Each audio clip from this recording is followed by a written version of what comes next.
My straw reaches across the room and starts to drink your milkshake. I drink your milkshake. Oh, sorry. Let's get on with it, shall we? 10 best acting performances in cinema history. This shot in The Godfather Part 2 and the performance of John Cazale got me absolutely obsessed with performance when it comes to acting. Send Fredo to pick somebody up at the airport. I'm your older brother, Mike, and I was stepped over. Fredo, a character much maligned over the course of roughly 5 hours of storytelling from The Godfather 1 and The Godfather 2, tries to stake his claim to strength within the Corleone family. And whilst he's stating how powerful he thinks he is slumped on a seat, waving his arms like a baby. It says everything. It's a powerful performance from a wonderful actor who was highly underrated, and just 4 years after the film's release, he was sadly passed away. So, what makes a great performance? Is it something showy? You just put it in the right file, according to alphabetical order. You know, A, B, C, D, E, F, G, H, I, J, K, L, M, N, O, P, Q, R, S, T, U, V, W, X, Y, Z! Or is it something more subtle? The truth is really somewhere in between. So for this list, I'm going to be as objective as possible. Even if I don't particularly like the film that the actual performance is from. 10. Casey Affleck, the assassination of Jesse James by the coward Robert Ford. A bit of a random choice, you may think, however, not really. This film is a visual masterpiece, perfectly captured by the legendary Roger Deakins. The thing about this performance that really sets it apart from many others is that it came from nowhere. Casey Affleck was slowly building himself a reputation as a solid actor, but he was always just Ben Affleck's brother until this film came out. The way he approaches his character is so understated. He plays Robert Ford as a man who is cowardly and weak, searching for some recognition in his life. But really, if you think about it, not deserving it at all. It's a performance that is empathetic but is also bordering on creepy. Affleck finds all the deepest and darkest parts of the character and truly brings them to the forefront of the piece. He steals the show from the subdued Brad Pitt, whilst being supported by a fantastic and hugely talented cast. Affleck was nominated for Best Supporting Actor that year, but was beaten by the wonderful Alan Arkin for his turn in Little Miss Sunshine. He eventually won his first Oscar for his wonderful performance in Manchester by the Sea. However, the performance was nowhere as powerful as this one. Number 9, Gloria Swanson, Sunset Boulevard. This performance has layers upon layers to it. The film itself is about a silent era movie star who has been ousted into the shadows by the talking era of cinema. Gloria Swanson herself was a silent movie star who, much like the character she was portraying, had been marginalized by the talkies. Her performance is over the top. It's almost comical to the point where it should come across as bad, but however it's not. It's chilling. From the first time we see her on screen to the last time we see her on screen. All right, Mr. DeMille, I'm ready for my close-up.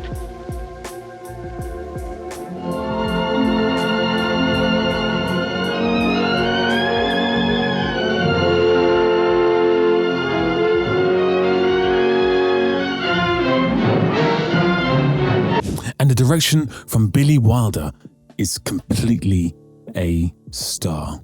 If you've not seen this film, do watch it. Number 8, I'm a sucker for dedication to a role, whether it's Christian Bale losing weight for The Machinist or Natalie Portman shaving her hair off for V for Vendetta. Sometimes though, this dedication to the role isn't quite matched by the quality of the film. This is a case of that very exact thing. Mel Streep for Sophie's Choice. This film isn't great. It's a bit too straightforward. It comes across a bit too much like a Broadway stage production. However, Streep is a powerhouse here, and one might even say this is peak Streep. Mel Streep not only learned a Polish accent for the role, but also learned how to speak German and Polish for it. She reportedly learnt Polish from one of the assistants working on the film. It's a wonderful performance, but for her, this would not even be a watchable film in my opinion. It also got Streep her second Oscar win. 7. Morgan Freeman, The Shawshank Redemption. For me, this slot was always going to be Morgan Freeman's, whether it was 7 or this film.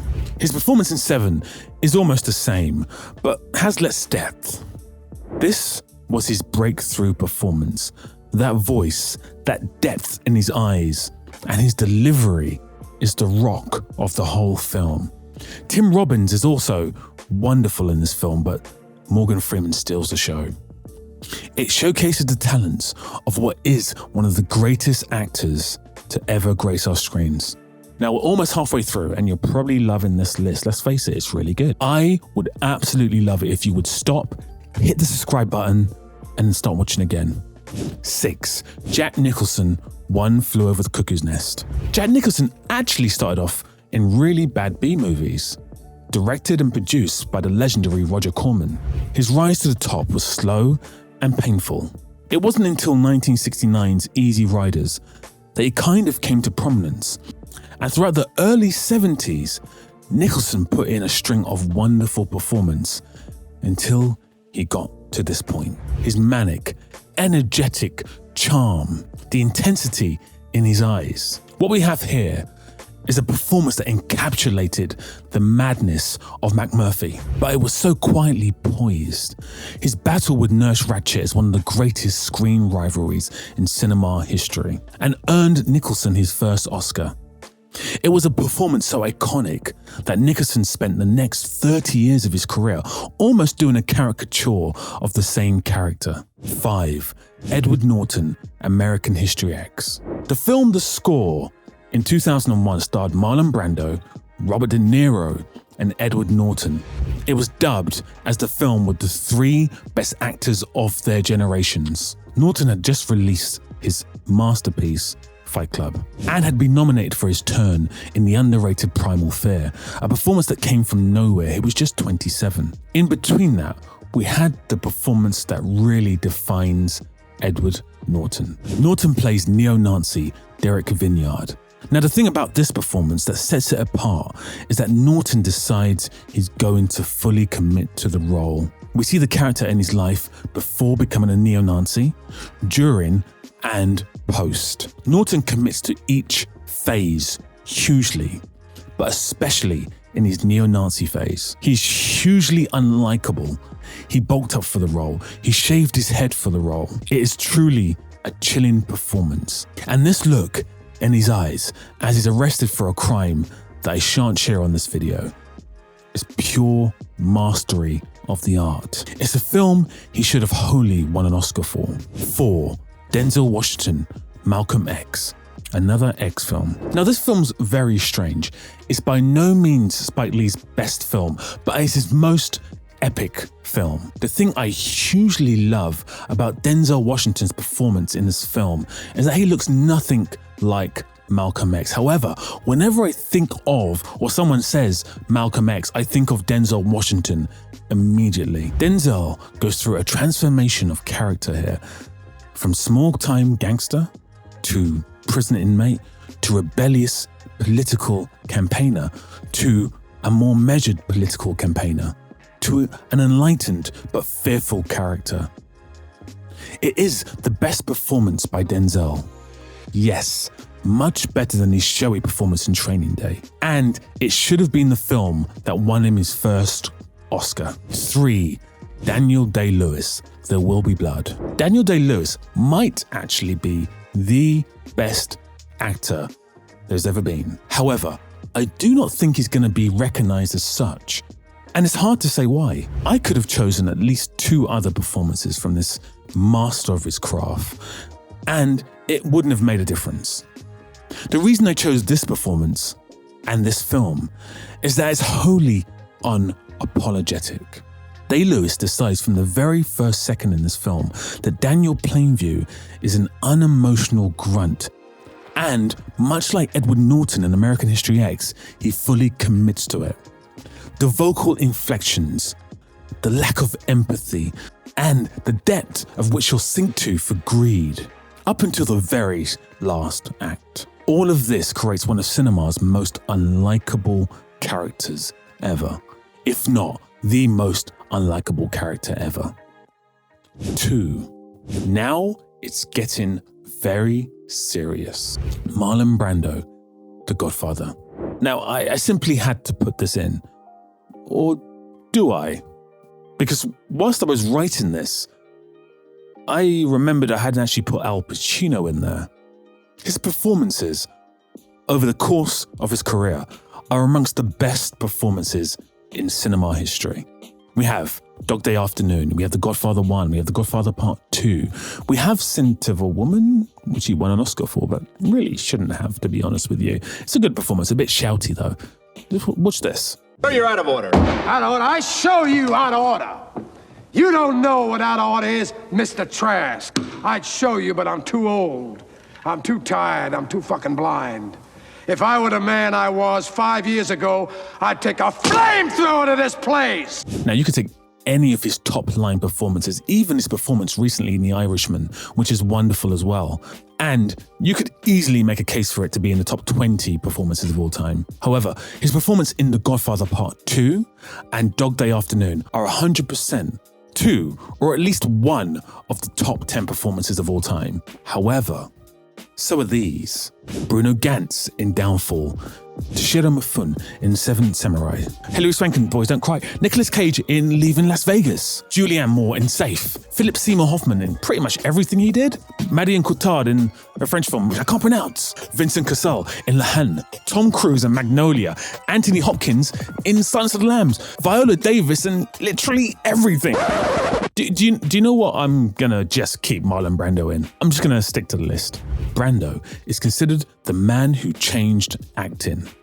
And that's why I put him in there. Prior to Marlon Brando, acting was more about delivery of dialogue. Brando mumbled his way through a number of performances, preferring mannerisms, pauses, and naturalistic acting. The Godfather is peak Brando. Only on screen for a meager 40 minutes of the film's 175-minute runtime. But what he does in that time is quite simply magical. Whenever anyone thinks of The Godfather, they instantly think of Marlon Brando, even though he's only in 40 minutes of 3 films that total 539 minutes. The character he plays, Vito Corleone, isn't vicious. He isn't cruel. He's actually very warm and quite loving. He has empathy and is rather playful at times. But it just feels so real, maybe more so than any other character we've seen. Number 1, Robert De Niro, Raging Bull. Now, earlier on in this video, I spoke about an actor sacrificing themselves for their craft and for the character. In Raging Bull, De Niro bulked up for the role and he learned how to become a boxer, so much so that it is said that he could have been a professional heavyweight boxer.